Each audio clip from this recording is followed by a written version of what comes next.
ha, bila kita baca dalam Abu Daud ada boleh. Ada contoh boleh. Hak dia tanya di sini berdasarkan riwayat hak dia awak mari ni, memang masih ada kemusykilan lagi, sehingga boleh kita tanya adakah boleh. Tak jelas. Untuk mendapat penjelasan kena tengok hadis lain. Itu Imam Bukhari ajar kita cara. Sebab sebenarnya dia ajar ni, kitab dia buat untuk mujtahid ni, bukan main-main ni kita ngaji ni. Lagu mana sepatutnya nak faham hadis ni? Bukan untuk orang biasa. Untuk orang biasa dengar saja, nak buat kerja tak boleh. Tak gerak. Sebab apa? Orang kebanyakan kita bahasa Arab pun tak erti molek. Kalau erti pun tak erti molek mana. Lepas ilmu lain lagi. Lepas tu nak baca kitab tu boleh ke? Banyak cerita lah. Kita kena ingat ni kitab dia ni Imam Bukhari buat ni untuk melatih orang biar jadi mujtahid. Lagu mana seseorang mujtahid buat kerja. Dia tidak tengok hadis yang menepati syarat Bukhari saja. Dia tengok banyak tepat hadis-hadis. Dan dia ada kaedah dia. Kalau setara ni boleh pakai untuk hukum, landasan hukum. Kalau setara ni tak boleh. Imam Bukhari nak cerita hak ni boleh buat landasan hukum, walaupun tak ada dalam kitab dia. Tu. Bagi seseorang mujtahid yang nak ambil hukum daripada hadis, dia kena ambil kira betul-betul tu. Jangan baca sebuah kitab pakai kemah keming pegang hak tu. Tak boleh, kena tengok orang lain juga setara mana. Itu sebagai sokongan, sebagai sokongan. Bukan ada percanggahan, menguatkan. Hak ni tidak jelas, hak tu jelas. Kerja seseorang alim tu dia kena tengok banyak tempat. Beratlah kerja dia kena tengok banyak tempat.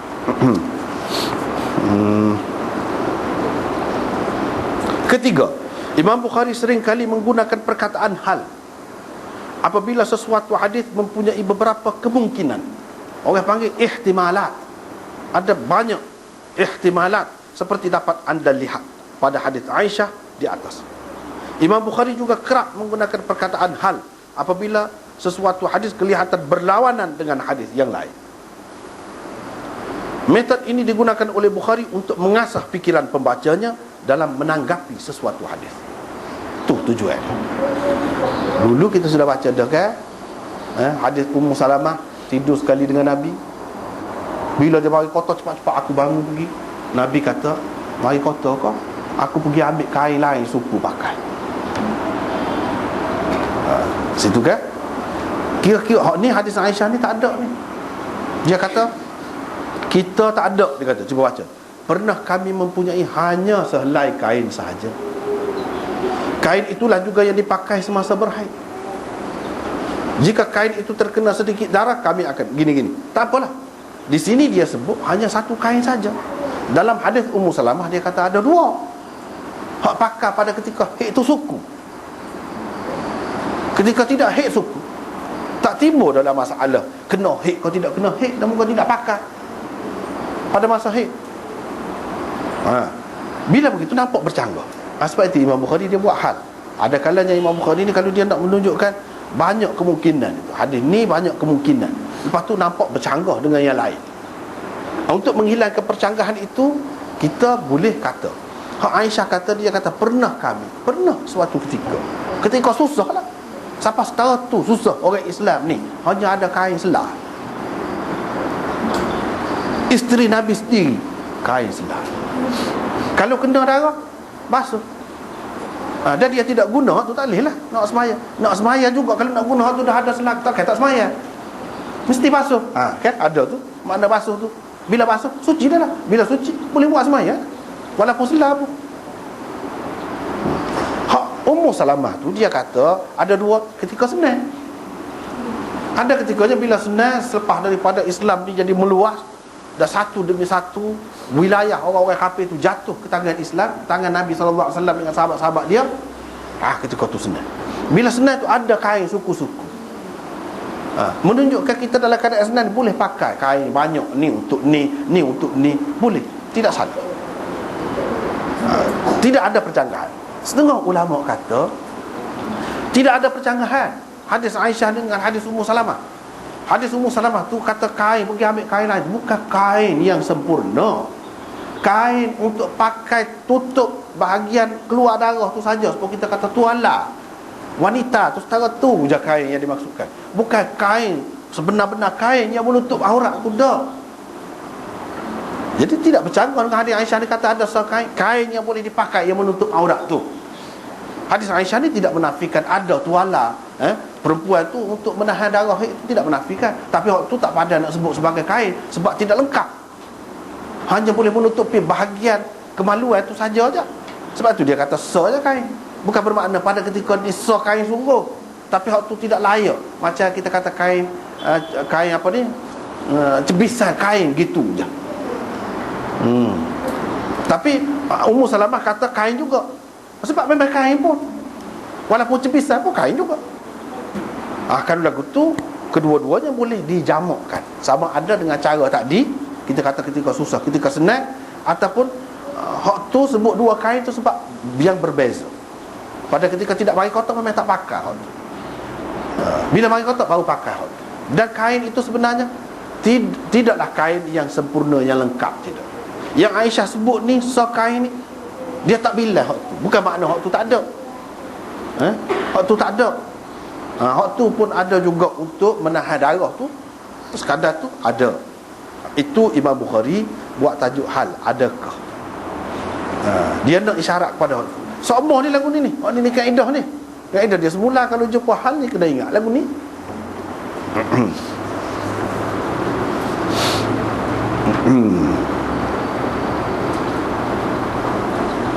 Kalau dalam hadis di atas nak, kemungkinan tu ada. Kemungkinan dia guna buat semaya kain itu, kemungkinan dia tidak guna, boleh jadi. Tapi kalau tidak guna lagu mana? Dah kain so, mesti kena guna juga. Kena basuh. Yang ni mereka guna juga kain itu setelah dibasuh bahagian yang terkena darah. Kalau kena banyak-banyak, kalau kena sikit-sikit je lah. Dia guna juga kain. Tapi tidak jelas sini kan, tak jelas. Dia sebut memang dia guna kain tu, tak ada jelas. Dia tak guna kain, tak jelas juga. Ada kemungkinan. Kemungkinan itulah Imam Bukhari buat adakah boleh perempuan bersembahyang menggunakan kain yang dipakainya pada ketika haid. Yakni orang Islam boleh menyesuaikan diri dalam semua keadaan. Dalam keadaan susah, untuk ibadat, untuk kehidupan dia akan sesuai dengan keadaan. Tidak kata sahabat-sahabat ni yang dididik oleh Nabi SAW ni ketika susah jadi nana, bengong jadi tak tentu hala dah. Makan roti saja je, cicah dengan minyak zaitun, tu pun senang dah tu. Kalau tidak makan buah kurma sebutir je sehari, tapi tetap taat, ibadat buat tak tinggal. Ketika kain selah ni pun ibadat tak tinggal, buat cara dia, cara susah. Bila senang, dia sesuai dengan senang. Boleh sesuai belaka. Kalau senang lepas tu susah pun, dia boleh sesuaikan diri. Tidak kata orang Islam ni dia ajar dengan senang saja atau dengan susah saja, tidak. Bahkan kita tanggungjawab kita tu kena buat bila-bila masa. Senang cara senang, susah cara susah. Cara susah ketika susah lagu mana? Macam ni, kain selah. Dah bila najis tak kena pakai hak tu, kena basuh. Basuh, terima. Tapi ibadat tak boleh tinggal. Kalau hak ibadat tak boleh tinggal. Kalau hak tanggungjawab ketika senang, cara senang. Tidak perlu kita kata nak ikut Nabi mesti kena zahid. Tak. Zahid dia tu ada cara dia sendiri, bukan zahid seperti yang orang ramai ni faham. Tak. Sebab Nabi SAW bila dia senangkan, dia simpan makanan untuk isteri dia untuk setahun. Untuk setahun dia simpan, bukan untuk sebulan, bukan untuk 2 minggu, untuk setahun. Ini tidak bercanggah dengan sifat tawakal kau gapo, tak ada. Bila ada, buat cara senang. Dia tidak kenal umat dia ni kalau senang buat cara sesak. Dia tidak kenal. Bahkan dia suruh tunjukkan nikmat Allah Tuhan beri kepada kita. Dalam Quran pun sebut gitu, wa amma bi ni'mati rabbika fahaddits. Tunjukkan, biar nyata, jangan tak nyata.